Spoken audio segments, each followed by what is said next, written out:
Chapter 4. Mental Healings in Ancient Times. Down through the ages, men of all nations have somehow instinctively believed that somewhere there resided a healing power which could restore to normal the functions and sensations of man's body.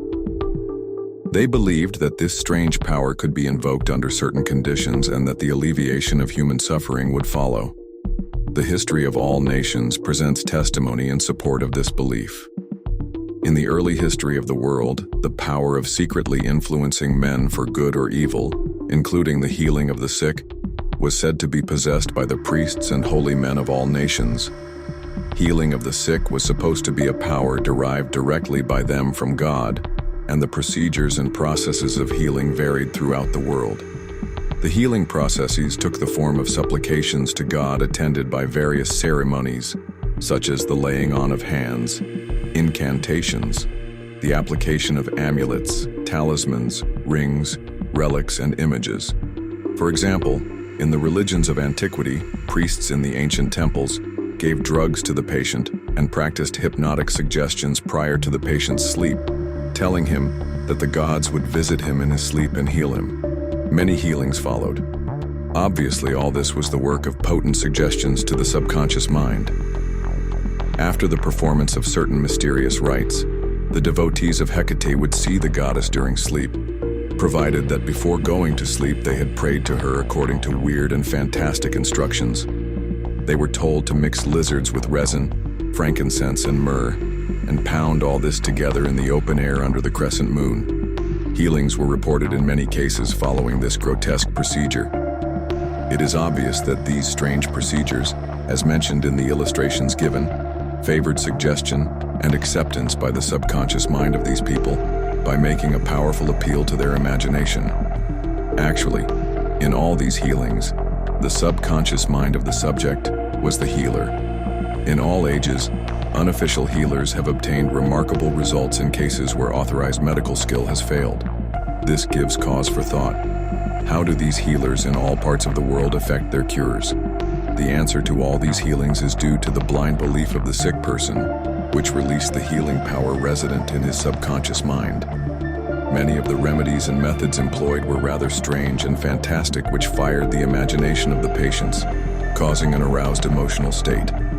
This state of mind facilitated the suggestion of health and was accepted both by the conscious and subconscious mind of the sick. This will be elaborated on further in the next chapter. Biblical accounts on the use of the subconscious powers. What things soever ye desire, when ye pray, believe that ye receive them, and ye shall have them. Mark 11:24. Note the difference in tenses. The inspired writer tells us to believe and accept as true the fact that our desire has already been accomplished and fulfilled, that it is already completed, and that its realization will follow as a thing in the future. The success of this technique depends on the confident conviction that the thought, the idea, the picture is already a fact in mind. In order for anything to have substance in the realm of mind, it must be thought of as actually existing there. Here in a few cryptic words is a concise and specific direction for making use of the creative power of thought by impressing upon the subconscious the particular thing which you desire. Your thought, idea, plan, or purpose is as real on its own plane as your hand or your heart. In following the biblical technique, you completely eliminate from your mind all consideration of conditions, circumstances, or anything which might imply adverse contingencies.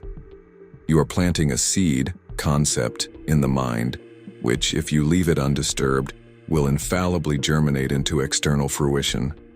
The prime condition which Jesus insisted upon was faith. Over and over again you read in the Bible, "According to your faith is it done unto you." If you plant certain types of seeds in the ground, you have faith they will grow after their kind. This is the way of seeds, and trusting the laws of growth and agriculture, you know that the seeds will come forth after their kind. Faith, as mentioned in the Bible, is a way of thinking, an attitude of mind, an inner certitude, knowing that the idea you fully accept in your conscious mind will be embodied in your subconscious mind and made manifest. Faith is, in a sense, accepting as true what your reason and senses deny, i.e., a shutting out of the little, rational, analytical, subconscious mind and embracing an attitude of complete reliance on the inner power of your subconscious mind. A classical instance of Bible technique is recorded in Matthew 9:28-30. And when he was come into the house, the blind men came to him. And Jesus saith unto them, Believe ye that I am able to do this? They said unto him, Yea, Lord. Then touched he their eyes, saying, According to your faith be it unto you. And their eyes were opened. And Jesus straitly charged them, saying, See that no man know it. In the words, according to your faith be it unto you, you can see that Jesus was actually appealing to the cooperation of the subconscious mind of the blind men. Their faith was their great expectancy, their inner feeling, their inner conviction that something miraculous would happen, and that their prayer would be answered, and it was. This is the time-honored technique of healing, utilized alike by all healing groups throughout the world regardless of religious affiliation. In the words, see that no man know it, Jesus enjoins the newly healed patients not to discuss their healing, because they might be subjected to the skeptical and derogatory criticisms of the unbelieving. This might tend to undo the benefits they had received at the hand of Jesus by depositing thoughts of fear, doubt, and anxiety in the subconscious mind. For with authority and power he commandeth the unclean spirits, and they came out. Luke 4:36.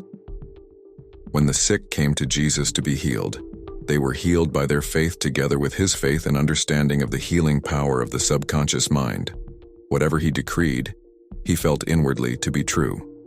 He and the people needing help were in the one universal subjective mind, and his silent inner knowing and conviction of the healing power changed the negative destructive patterns in the patient's subconscious.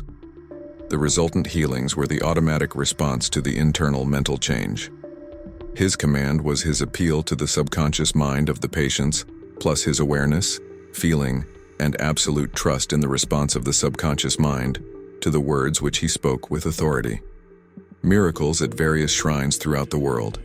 It is an established fact that cures have taken place at various shrines throughout the world, such as in Japan, India, Europe, and America. I have visited several of the famous shrines in Japan. At the world-famous shrine called Diabutsu is a gigantic divinity of bronze where Buddha is seated with folded hands, and the head is inclined in an attitude of profound contemplative ecstasy. It is 42 feet in height and is called the Great Buddha. Here I saw young and old making offerings at its feet. Money, fruit, rice, and oranges were offered. Candles were lit, incense was burned, and prayers of petition recited. The guide explained the chant of a young girl as she murmured a prayer, bowed low, and placed 2 oranges as an offering. She also lit a candle. He said she had lost her voice, and it was restored at the shrine. She was thanking Buddha for restoring her voice. She had the simple faith that Buddha would give her back her singing voice if she followed a certain ritual, fasted, and made certain offerings. All this helped to kindle faith and expectancy, resulting in a conditioning of her mind to the point of belief. Her subconscious mind responded to her belief. To illustrate further the power of imagination and blind belief, I will relate the case of a relative of mine who had tuberculosis. His lungs were badly diseased. His son decided to heal his father. He came home to Perth, Western Australia, where his father lived, and said to him that he had met a monk who had returned from one of the healing shrines in Europe. This monk sold him a piece of the true cross. He said that he gave the monk the equivalent of $500 for it. This young man had actually picked up a splinter of wood from the sidewalk, went to the jeweler's and had it set in a ring so that it looked real. He told his father that just touching the ring or the cross healed many. He inflamed and fired his father's imagination to the point that the old gentleman snatched the ring from him, placed it over his chest, prayed silently, and went to sleep. In the morning he was healed. All the clinic's tests proved negative. Of course, it was not the splinter of wood from the sidewalk that healed him. It was his imagination aroused to an intense degree, plus the confident expectancy of a perfect healing. Imagination was joined to faith or subjective feeling, and the union of the two brought about a healing. The father never learned of the trick that had been played upon him. If he had, he probably would have had a relapse. He remained completely cured and passed away 15 years later at the age of 89. One universal healing principle. It is a well-known fact that all of the various schools of healing effect cures of the most wonderful character. The most obvious conclusion, which strikes your mind, is that there must be some underlying principle, which is common to them all, namely, the subconscious mind, and the one process of healing is faith. It will now be in order to recall to your mind once more the following fundamental truths. First, that you possess mental functions, which have been distinguished by designating one the conscious mind and the other the subconscious mind. Secondly, your subconscious mind is constantly amenable to the power of suggestion. Furthermore, your subconscious mind has complete control of the functions, conditions, and sensations of your body. I venture to believe that all the readers of this book are familiar with the fact that symptoms of almost any disease can be induced in hypnotic subjects by suggestion. For example, a subject in the hypnotic state can develop a high temperature, flushed face, or chills according to the nature of the suggestion given. By experiment, you can suggest to the person that he is paralyzed and cannot walk. It will be so. By illustration, you can hold a cup of cold water under the nose of the hypnotic subject and tell him, "This is full of pepper, smell it." He will proceed to sneeze. What do you think caused him to sneeze, the water or the suggestion? If a man says he is allergic to Timothy grass, you can place a synthetic flower or an empty glass in front of his nose when he is in a hypnotic state and tell him it is Timothy grass. He will portray the usual allergic symptoms. This indicates that the cause of the disease is in the mind. The healing of the disease can also take place mentally. You realize that remarkable healings take place through osteopathy, chiropractic medicine, and naturopathy, as well as through all the various religious bodies throughout the world. But it is obvious that all of these healings are brought about through the subconscious mind, the only healer there is. Notice how it heals a cut on your face caused by shaving. It knows exactly how to do it. The doctor dresses the wound and says, "Nature heals it." Nature refers to natural law, the law of the subconscious mind or self-preservation, which is the function of the subconscious mind. The instinct of self-preservation is the first law of nature. Your strongest instinct is the most potent of all autosuggestions. Widely different theories. It would be tedious and unprofitable to discuss to any great extent the numerous theories advanced by different religious sects and prayer therapy groups. There are a great number who claim that because their theory produces results, it is therefore the correct one.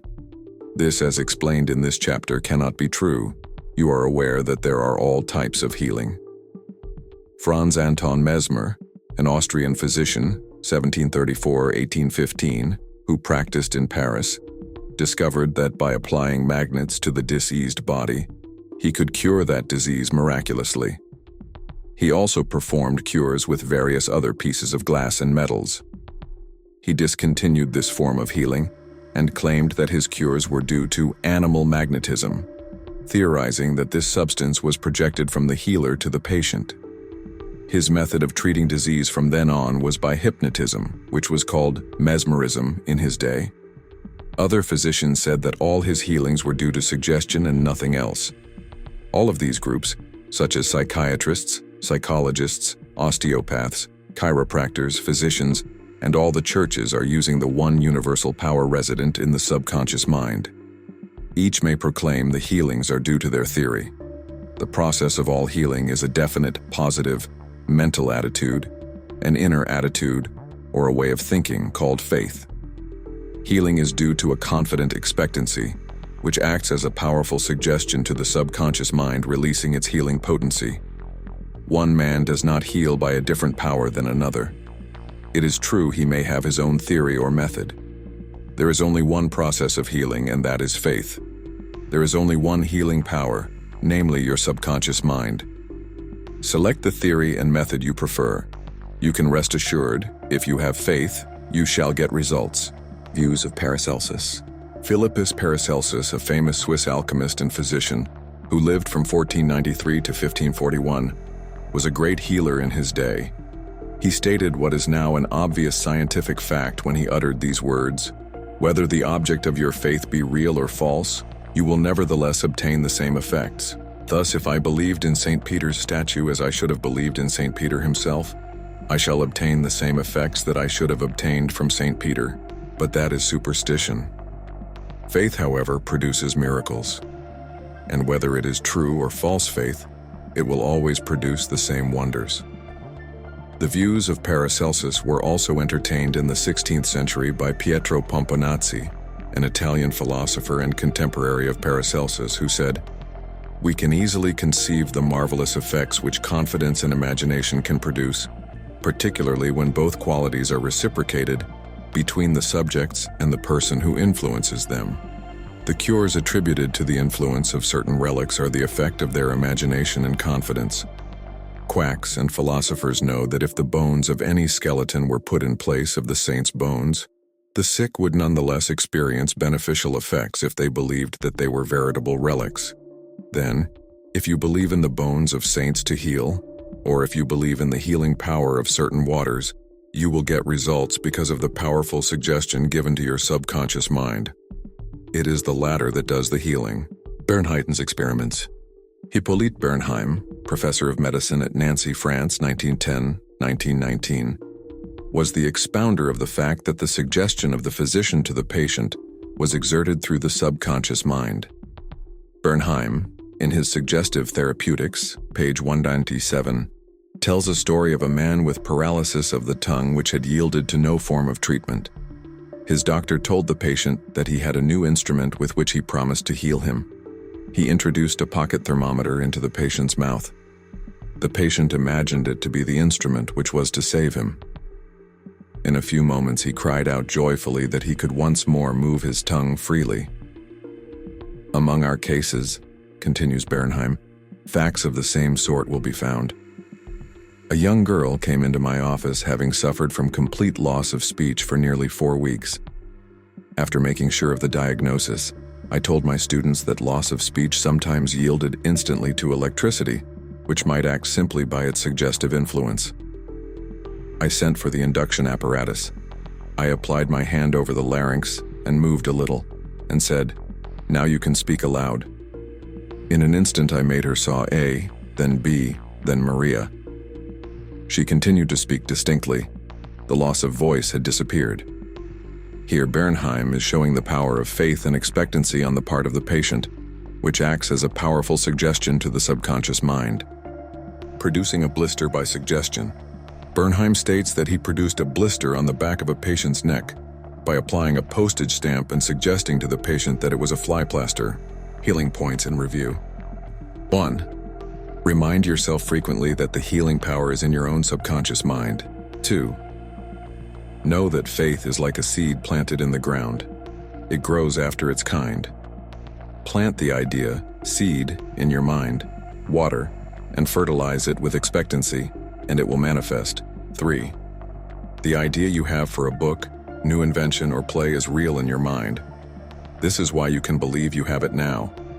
Believe in the reality of your idea, plan, or invention, and as you do, it will become manifest. 4. In praying for another, know that your silent inner knowing of wholeness, beauty, and perfection can change the negative patterns of the other's subconscious mind and bring about wonderful results. 5. The miraculous healings you hear about at various shrines are due to imagination and blind faith, which act on the subconscious mind, releasing the healing power. 6. All disease originates in the mind. Nothing appears on the body unless there is a mental pattern corresponding to it. 7. The symptoms of almost any disease can be induced in you by hypnotic suggestion. This shows you the power of your thought. 8. There is only one process of healing, and that is faith. There is only one healing power, namely your subconscious mind. 9. Whether the object of your faith is real or false, you will get results. Your subconscious mind responds to the thought in your mind. Look upon faith as a thought in your mind, and that will suffice.